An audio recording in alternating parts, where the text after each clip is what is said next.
Good afternoon, everyone. First of all, I would like to thank Dr. R.K. Modgil, President, Haryana Chartered Association of Physiotherapists, for providing me an opportunity to present a lecture on the topic cognitive impairment of elderly.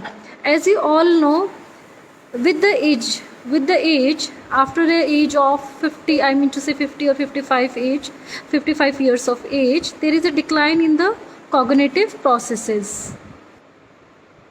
So, aging causes impairment in various aspects of cognitive functions. One of the extreme of this is decline in the memory, or that is represented by the dementia. So, forgetfulness at the older age is often very common.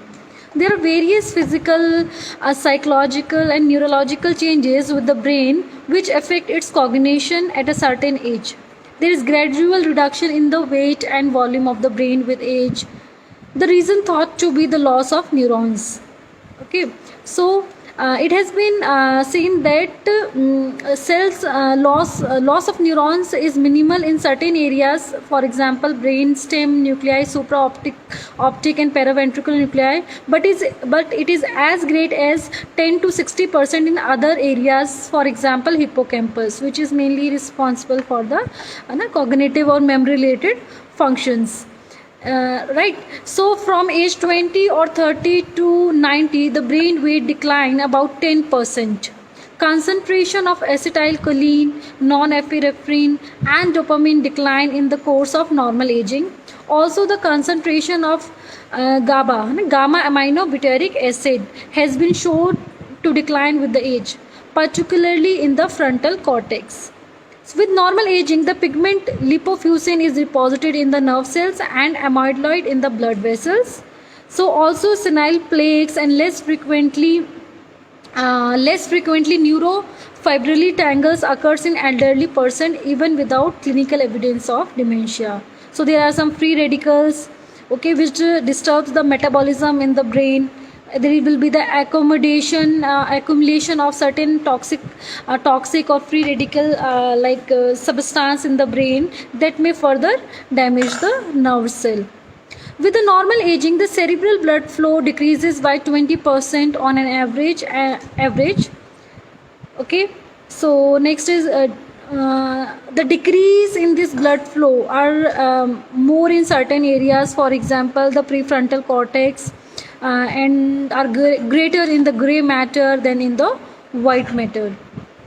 Okay, so this was all about the what all the changes that occurs in the brain with the aging. So now comes cognition. As we all know, the cognition covers many mental abilities and processes, including the decision making, memory, problem solving, attention, etc.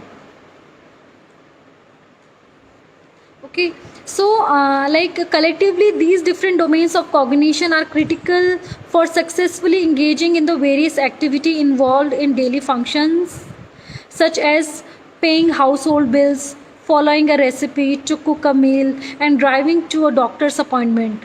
Mild cognitive impairment is often a traditional stage between the normal aging and the Alzheimer's disease.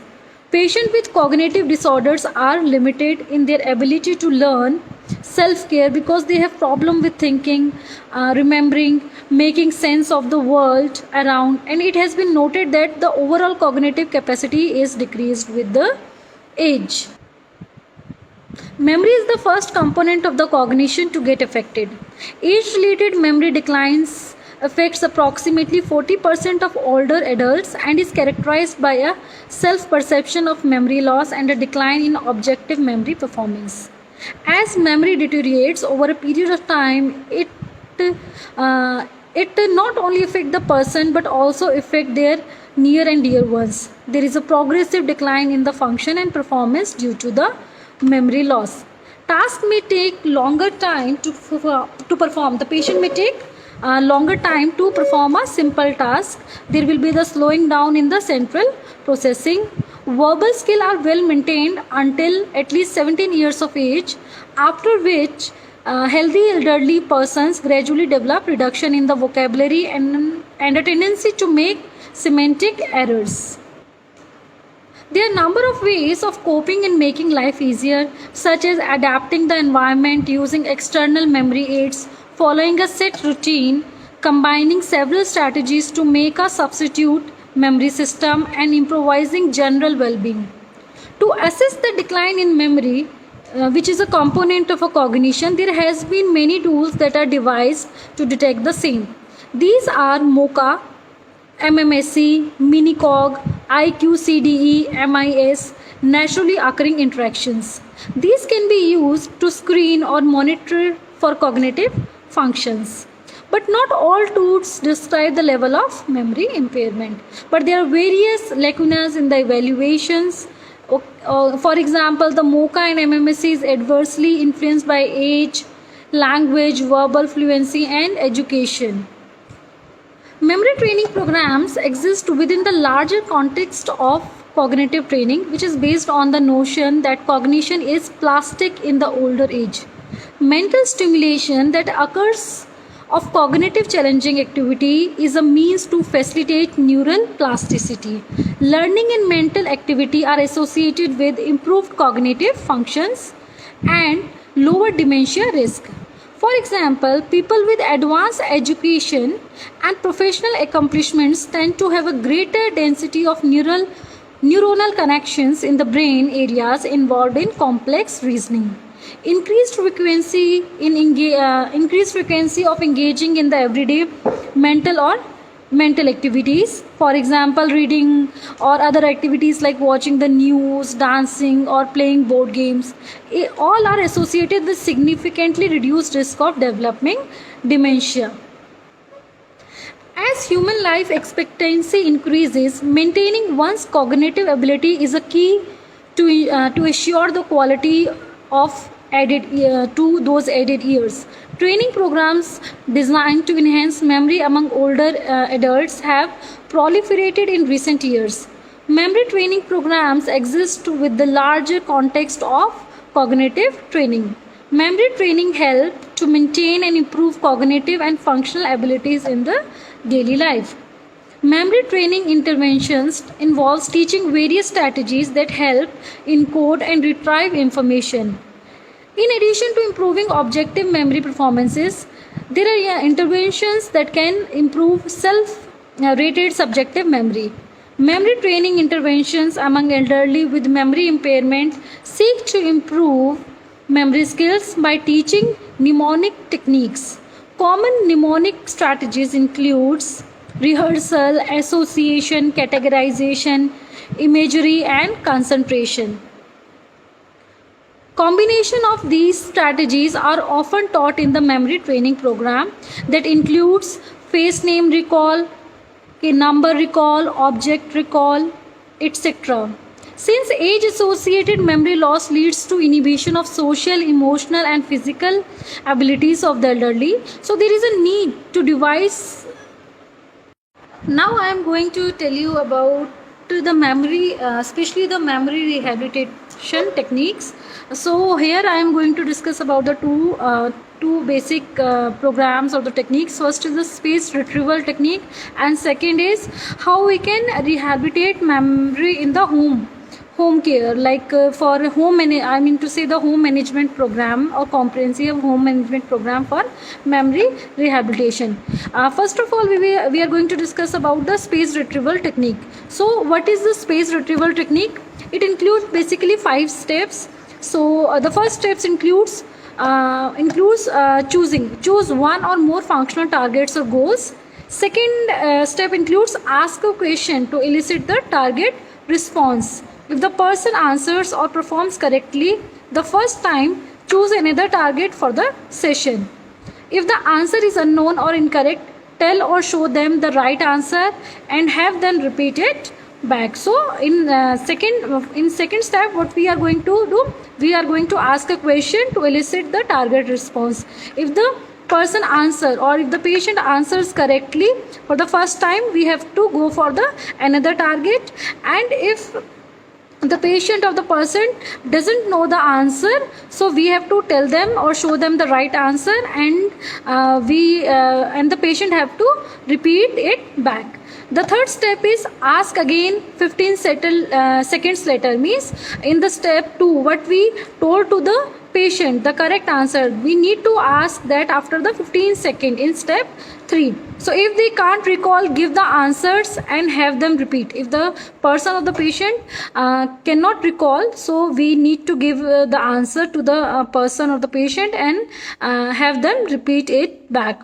Try again in 15 seconds. If it is not still right, spaced retrieval may not be appropriate. Okay.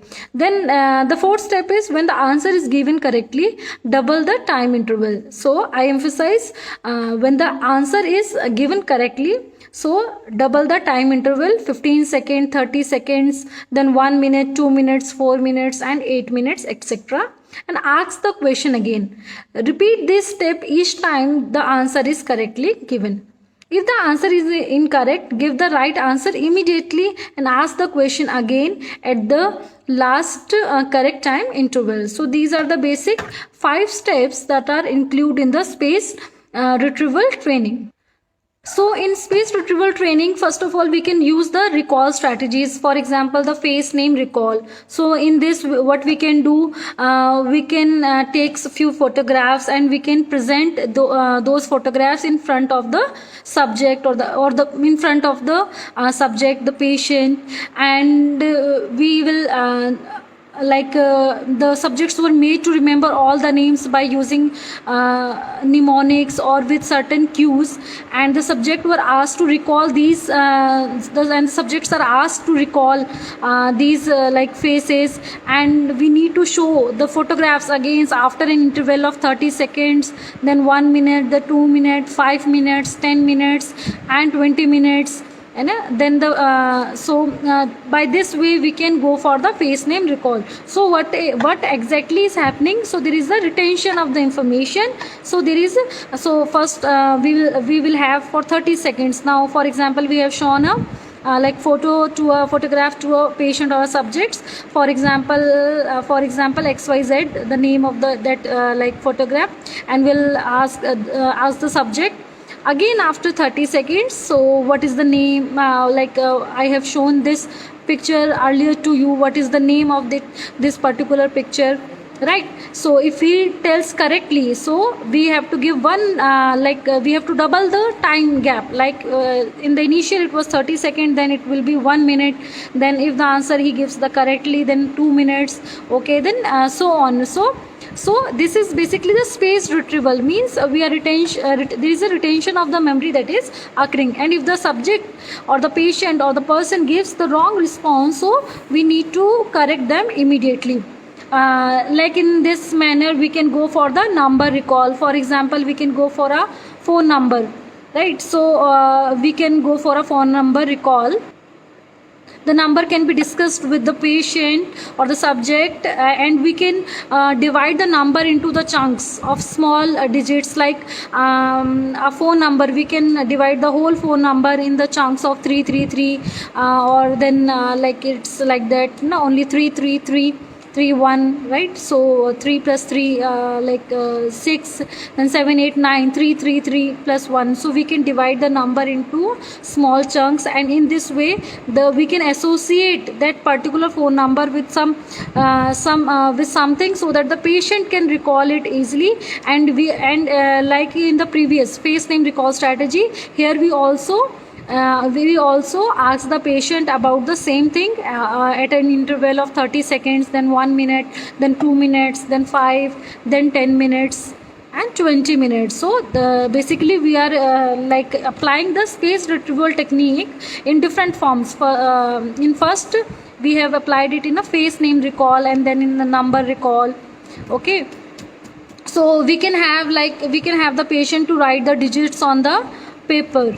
So for example, if a phone number is if the phone number is 8394990181, so we can ask the patient to remember this number. Then we can write that number on a paper. So what we can do, we can write 8394990118, then we can leave the end digit. Then the patient have to recall the end digit and write it there on the paper. Then we can go for the other steps. For example, let me show you. So here it is, let me show you there. So how can I can go to the back camera? Okay, just to wait for a while.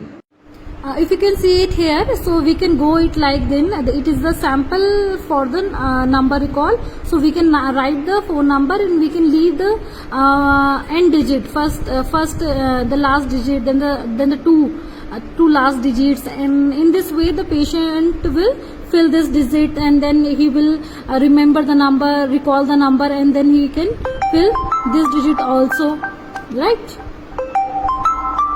So in this manner we can repeat this number recall after the subjects can be asked these phone number after 30 seconds, 1 minute, 2 minutes, 5 minutes, 10 minutes and 20 minutes. Okay, if the subject failed to recall this number, then the correct number should be told to the patient. So we need to tell the patient the correct number, and the same interval can be repeated.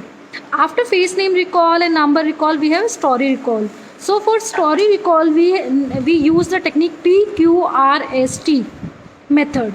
I repeat, PQRST method. So it means preview, question, read and state. Okay, so in this what we are going to do, we will preview the material to be recalled, a great idea of the particular. For example, we have a story on a newspaper or in a storybook. So preview the material to be recalled, and then question. Second is question. Ask the key question about the test. Okay, if there is a story, and then the patient will preview that, the read that, or we can tell the patient the story. Then we can we can ask the question. So what is the main point that is conveyed in that story? In which year, in what year did this action take place? How many people were involved? Similar questions. So third is the read the material carefully to answer the question. Then the subject or the patient needs to read the material carefully to answer that particular questions. Then there is a state. So state the answer if necessary. Okay, if the patient or the person or the subject is not replying or not giving the proper answer, then the right answer should be told to the patient, and the patient will and ask the patient to read the text again if necessary. Then there is the test. So test regular. So this was about the recall strategies. Then there are certain home activities, or we can say the home management program that we can carry out in such cases, means in the patients having mild cognitive impairment. So first task is working with the money. I mean working with the money. So in this what we are supposed to do, just collect 15 to 20 coins, for example rupee 1, 2, 5, 10, and these coins are to be placed on a table by hiding their denominations. I repeat, by hiding their denominations. Okay, so then the subjects are asked to identify the denominations of the coin and stack the coins. Right. Second activity that can be carried out is puzzles. So in puzzles, what we can do, we can take a picture from newspaper and cut it down into the 10 to 15 pieces, and the subjects can be told to identify and arrange these peaks to make a meaningful sense. Okay, so then progression of this activity can be made by dividing that picture into more pieces, 20 to 25 pieces, and the patient or the subject will be asked to identify those pictures and arrange that into a meaningful one. Next next activity that can be carried out at home is recall of pictures and places. So in this activity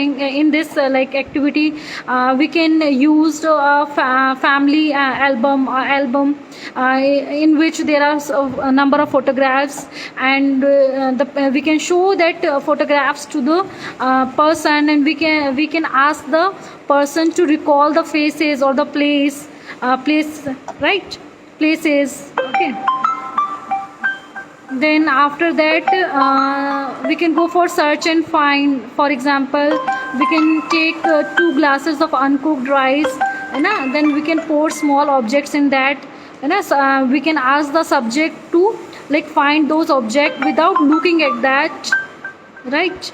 Then there is number sequence. So for number sequence, the subjects are asked to subtract 2 consecutively or multiply 5, for example, and then 96, 98, 96, then what will be the next? Okay, then what will be the next? Something like that.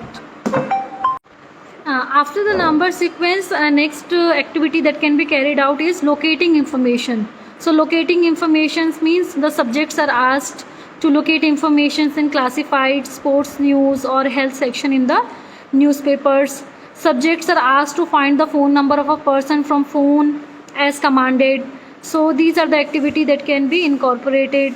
Next is the clockwork. So subjects can be asked to adjust the hands of the clock as per the command. Okay, so these are the activities that can be carried out in the home to rehabilitate the memory or to improve the memory or to improve the generalized cognitive functions. Okay, so the one basic requirement for all these activities, certain activity needs some sort of education. Means if the subject or the patient is educated, then only he is able to carry out these activities. So if we will focus on the memory, like memory rehabilitation, so ultimately the other cognitive functions will also get improved. So these are the basic two strategies that I have discussed here about the memory rehabilitation, or in general the cognitive rehabilitation in the mild impairment of elderly. Thank you.